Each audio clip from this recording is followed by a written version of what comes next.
my name is Andrea and I have been an English language teacher for 3 years now. I wanted to start doing YouTube videos so that I could get the information out there quick, easy, and free for you, and that everybody could have access to it. I myself am learning a second language and am currently living abroad. So I feel like these 3 things, my experience as a teacher, my experience as a student, and seeing English teachers and people learning English from all over really gives me a unique perspective into some of the things that maybe we're not doing as easily or as fluently as we could be, and how we can improve on that. So today, we're going to go over the 5 mistakes language learners make. Let's start with number 1. Okay, let's get started with my number 1. Not choosing the right English teacher or teacher for you. I think this is by far the most important thing, and sometimes I think it's what we put the littlest consideration in. We just want to learn the language, we're excited to get into it, we want to get started, so we end up picking whoever's there or whoever we find first, or sadly, whoever's the cheapest. But there's a saying that goes, the student is only as good as the teacher. And this, especially when learning a language, is completely true.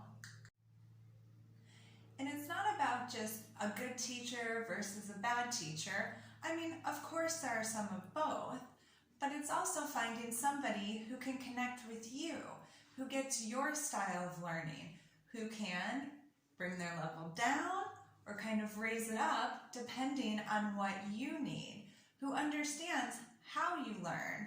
Are you a person who just likes to free talk and it can learn that way?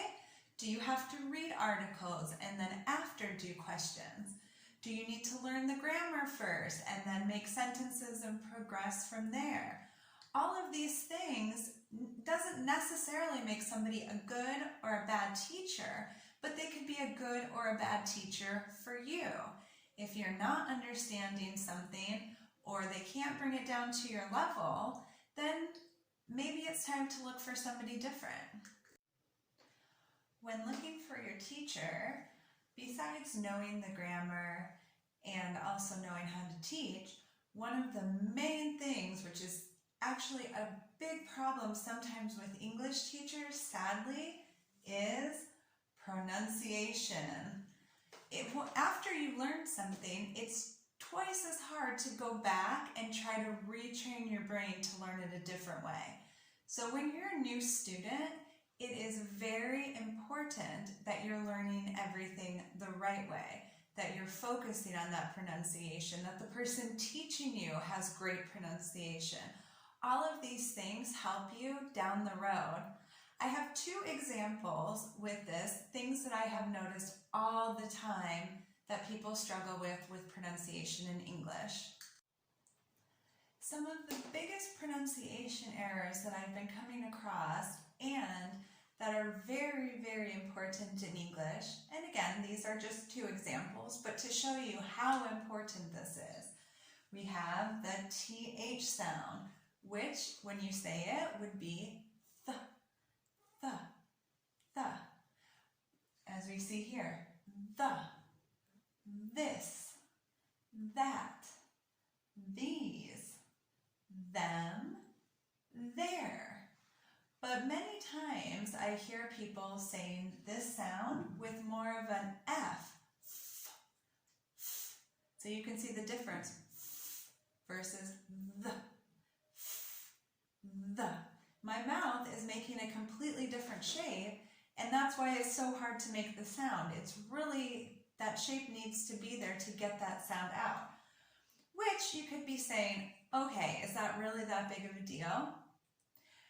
Let's take this word for example. If we're saying these earrings are mine, but we're saying this with that more sounding, we would be saying fees. Well, in English, fees is actually another word with a completely different meaning. So when somebody's talking fast and trying to listen and understand you, it's going to be very hard for them to understand that you're actually talking about these when it sounds so similar to another word. Just like if we say the same thing with that. Again, the, at. But if we change it to more of that f sound, fat. Again, a completely different word with a completely different meaning. So if we say that lady, but we're saying fat lady, we could definitely be in a little bit of trouble here. And of course I'm joking, but we can see in English this is used all the time. So then if you've learned the wrong pronunciation and you've been going with it for a very long time, to then go back and then try to change the pronunciation after you've been saying it and repeating it and repeating it and repeating it is going to be very difficult and very time consuming, when it would have just been much easier at the beginning to make sure that these were correct. The other thing I see all the time is the past tense, the ed. So we have down here this word, for instance. When I would say it, it would be walked, almost with a T sound at the end. I walked to the store with my friend. But many times this ed is actually pronounced id. Walk-id to the store, which is not the right one. But again, it's something I'm hearing all the time. So if you're used to hearing and saying walk-id to the store, when you hear somebody like me saying, oh, I walked to the store. Wait, where did we get this T? What form of what grammar is she using? What tense is this? It is very confusing, especially when you're starting out, because you're listening for something very different. The same thing down here. Talked. I talked to my sister on the phone. And sounds, you can see how different it sounds. I talked to my sister on the phone. This ed at the end is what tells us when. Instead of saying, I don't have to say yesterday, last week, last month.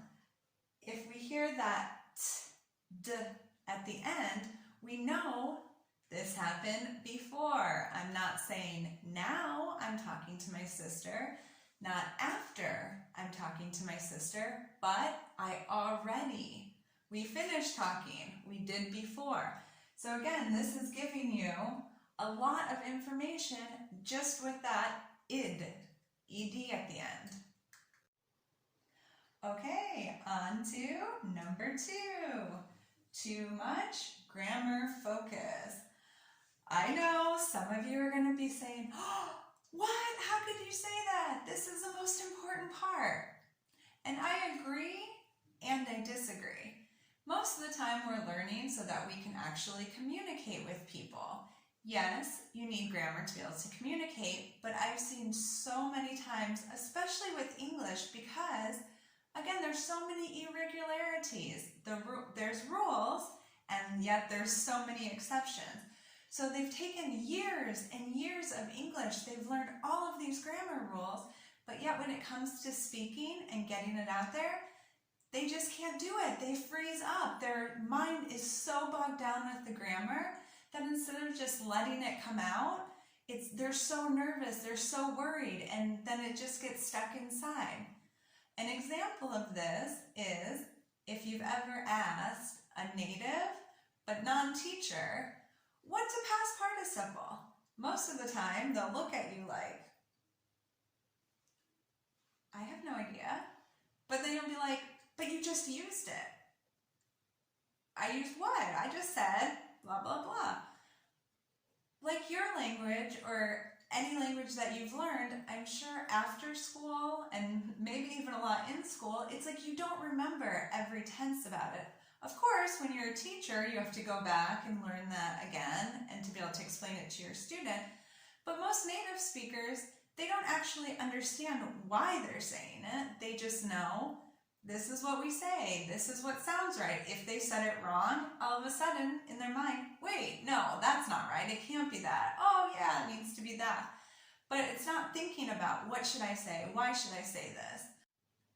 A great example of this in English is prepositions. We have so many prepositions, the major ones being to, at, in, on, from, for, etc., etc., etc. So, for instance, why do we say in the morning, in the evening, in the afternoon, but at night? So just knowing that difference makes a huge difference in the level of English and how it's going to come across to people. Another thing would be going home. We always say, I am going home, but yet with everything else, to. I am going to school. I am going to the park. I am going to the supermarket. But again, at home, we just say, I'm going home.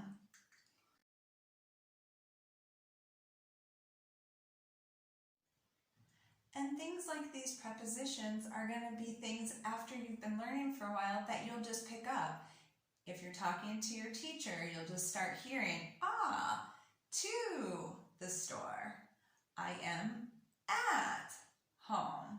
All of these things, again, as long as your teacher is using them correctly and using the right grammar, they're just things that over time you'll become more comfortable, more familiar with, and you'll just understand. It will just come out without you even realizing, without you even necessarily knowing why. You just start learning, this is when I need to use it. So again, getting that practice of talking and also being able to start understanding. When you get to that level, it can go so much faster because you can constantly be picking up on these little nuances here and there.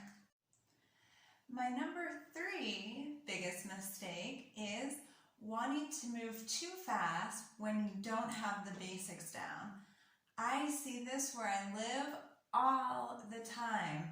I have students coming up to me saying, I want to learn more vocabulary. I need more vocabulary, which is great and is good. And when you get to that point, it's of course what you need. But then when we're talking, I realize they are not saying the correct personal pronouns. They're not using prepositions right. They're not conjugating. And so it's like, you're not really ready for the vocabulary. Just adding in big, fancy words isn't going to cover up these grammar mistakes that you're making. It's much more important, and I think will make your English sound much better if you take a step back. And then you first make sure that you know all of these things well, and the grammar will come easy. With English, I don't believe that the grammar is the hardest part. Like I said, it's really knowing when to use these smaller words, how to use them, when to use them, not be using them when you don't need them, using them when you do need them. So I just put some examples up here of some things that I hear pretty often. I am at she's house. So again, as most of you can hear, it doesn't sound right. So just by changing that, I am at her house. But again, we have to know, why do we use her? Why don't we use she? When should we use she? These things are very important, but again, it's a small. It's a girl, they even had that part right. But again, it just made such a difference in the way the sentence sounds. The same thing here. I saw he. Same thing. We don't want to use this one. I saw him. So we can see it's a pretty small difference with these sentences, but it completely sounds so much better, and you're going to sound so much more fluent just by being able to use the right form of the preposition, of the personal pronouns. As I mentioned before, also being able to conjugate is very important in English, and especially when you're getting your English up a little bit. Because if you're talking to native speakers, almost always they're going to go with the conjugated form.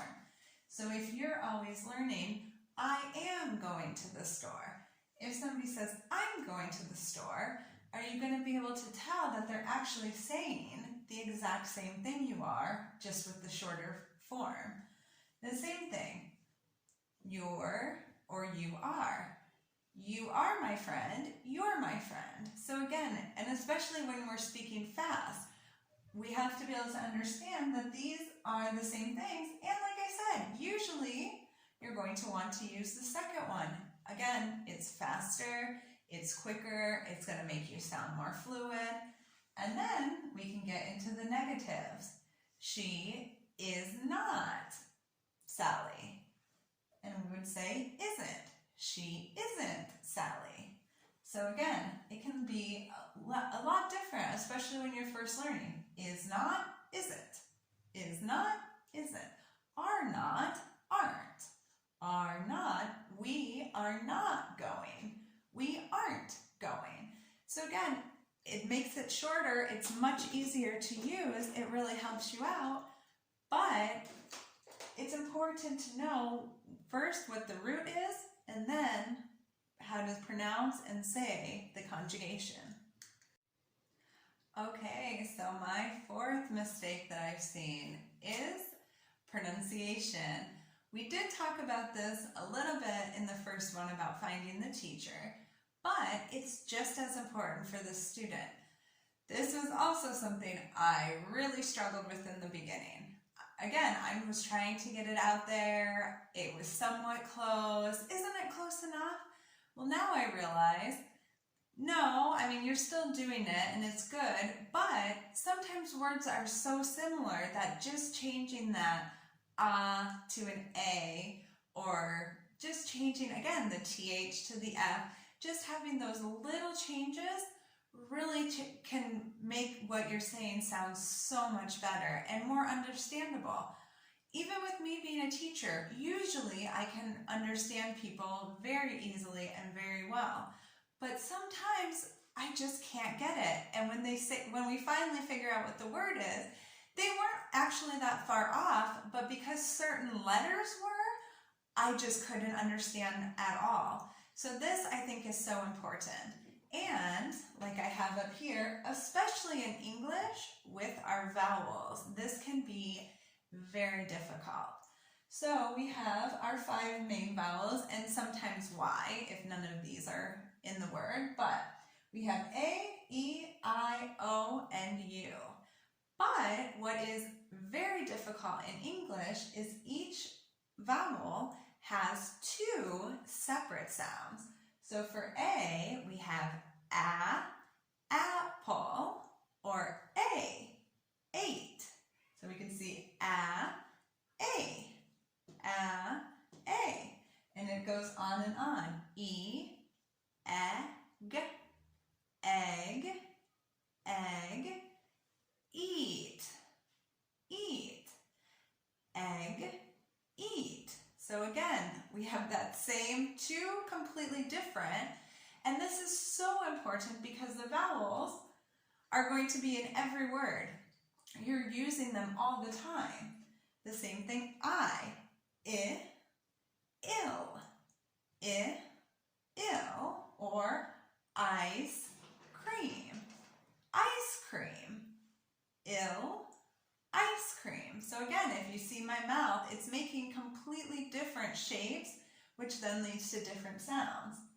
O, octopus, octopus. But here we have old, o.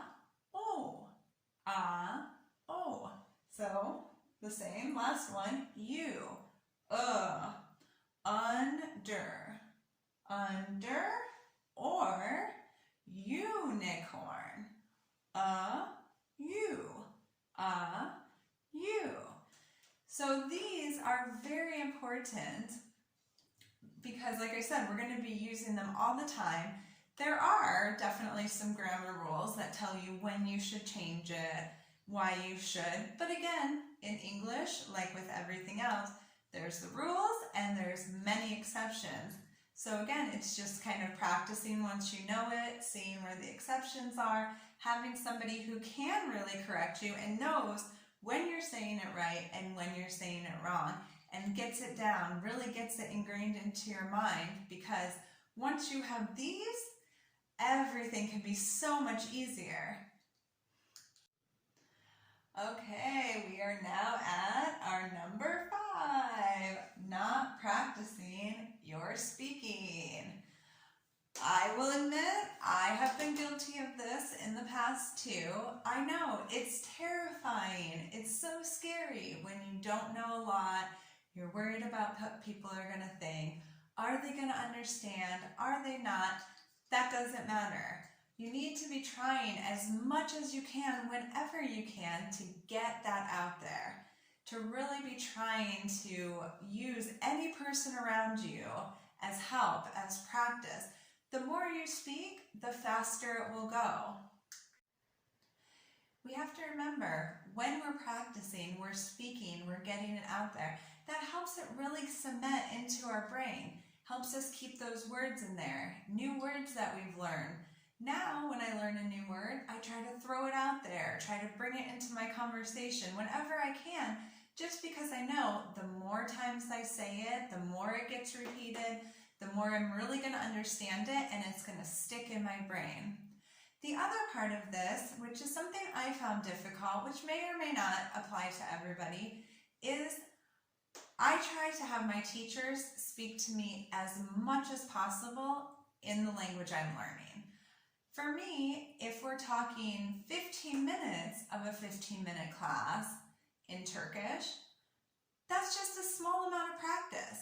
But if somebody's really trying to talk to me, to speak, to get it out there, we could be speaking for 40 minutes of a 50-minute lesson, with just a little bit needing to be in English, maybe just to explain things here or there. And again, I'm getting over 2.5 times the practice with every class, just because I really ask my teachers, stick to speaking to me in Turkish. I don't want to speak in English. And that's sometimes what we need to do. We need to make sure that our teachers are teaching. Again, our job is to teach. So if they are not able to explain things to you in English or whatever language you're learning, then I would say maybe you're going a little bit too fast. Maybe you need to take a little bit of a step back to where you would understand some of the stuff, and they wouldn't have to keep on switching to your native language to get you to understand. Again, that's our job to learn. There's a lot of nonverbal cues we can use. You see me all the time talking with my hands, partly because I taught children for so long, but who cares if you look like a fool? Talk on the phone, running, combing your hair, brushing your teeth. All of these things in general in life can be done non-verbally. So again, that can be brought into your lessons as well. So for the last part of this video, I'm going to be giving you a couple of tricks and tips that I've used or have used on my students that seems to work, again, to kind of help us with some of these problems we have. But before we get into it, don't forget to subscribe. The new videos are starting tomorrow. For my videos, we're going to be always doing a beginner lesson and then gradually getting a little bit harder on the topic to more of an intermediate level. So be looking out for those videos, subscribe, hit the notifications, and you'll be seeing the first real video, teaching video, tomorrow. Thank you guys. Okay, so what are my tips? When I first started learning, I had a friend tell me, language is not something you learn. It's something that you acquire, that you feel, that you get. And after really starting to learn, I completely understand that and get it. So like I was saying with the grammar, it's not always about saying it perfect or being without mistakes. It's realizing it's going to be a process. Not only are you learning a different language, usually that also comes with a different culture, different idioms, different jokes. It's all different, and you just kind of have to push yourself, put yourself more into that culture, that time. What are you learning? Why would they say that? And everything like that. So I think the biggest thing, the ways that you can help yourself, is to immerse yourself as much in the language as you possibly can. I started out watching on Netflix, watching movies in Turkish with English subtitles. Then once I got a little bit better, I switched so that both were in Turkish and then kind of learned from there. Not only did this help me hearing it, but it was a great way, without even knowing it, to track my progress. I recently rewatched a show from last year where I couldn't understand anything if I didn't have the subtitles. It was so fast, I really couldn't even understand that there was different words. And then this year, just 1 year later, I can understand not almost anything, but I can understand a lot of it. And just hearing that really made me realize, wow, I have come such a long way, and that was a huge motivation for me. So definitely listening to the radio when you can, watching movies. The other thing I like about both of those, movies are made for that culture, for the people. So they're going to be more everyday language, everyday life, things that they use, adding in idioms.